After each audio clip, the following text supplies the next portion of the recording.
वर्ष 2019 अगोदरची जी वाहनं आहेत त्याची तातडीनं नोंदणी करून घ्यावी लागणार आहे प्रादेशिक परिवहन कार्यालयाकडे आणि त्याची अंतिम तारीख जी आहे ते 30 जून आहे, म्हणजे जवळ आलेली तारीख आहे. आणि त्यानंतर मात्र 2019 अगोदरची जी वाहनं आहेत त्याची नोंदणी केली जाणार नाही.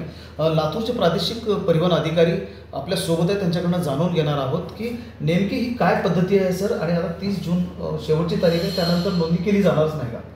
नमस्कार, मी विनोद चव्हाण, प्रादेशिक परिवहन अधिकारी लातूर. माननीय सर्वोच्च न्यायालयाच्या निर्देशानुसार हाय सिक्युरिटी नंबर प्लेट याचं जे इन्स्टॉलेशन आहे प्रत्येक वाहनावरती ते केलं जाणं अपेक्षित आहे.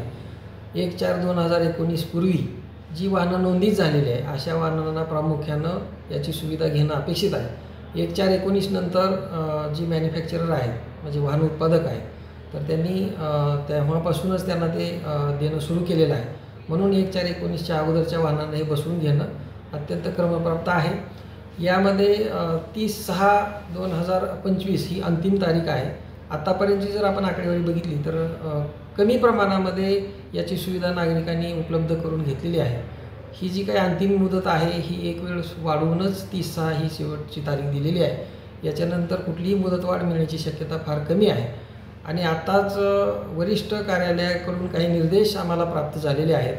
ही जी काही सगळी आकडेवारी आपण बघतो तर त्या अनुषंगानं जे काही कामकाज आहे ते गिअरअप होण्यासाठी किंवा ते वेळेत होण्यासाठी आता 15 तारखेनंतर जी काही दैनंदिन कामं आहेत आणि जे वाहन चालवण्यासाठीची जी काही कामं आहे म्हणजे फिटनेस आहे अशा पद्धतीची जी वाहनं आहेत ती सोडून म्हणजे वाहन हस्तांतरण आहे किंवा इतर ज्या गोष्टी आहेत ही वाहनाची जी काही कामं आहेत ती HSRPची जी काही प्रक्रिया ती पूर्ण केलेली असावी किंवा किमान त्यांनी HSRPची प्रक्रिया करण्यासाठीची जी पूर्व वेळ आहे म्हणजे अपॉइंटमेंट जी आहे ती तरी किमान घेतलेली असणं अपेक्षित आहे.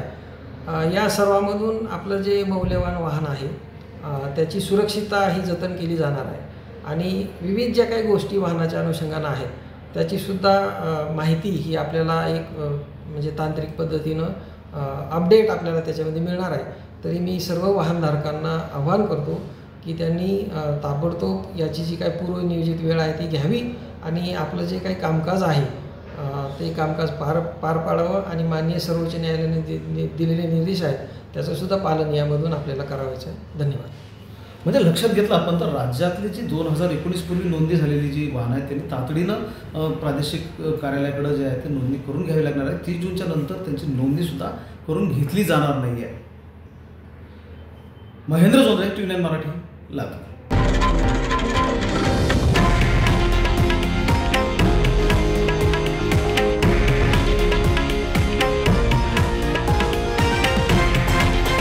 हे आहे देशातील नंबर 1 न्यूज नेटवर्क आणि आपण पाहत आहात TV9 मराठी, एकमेव.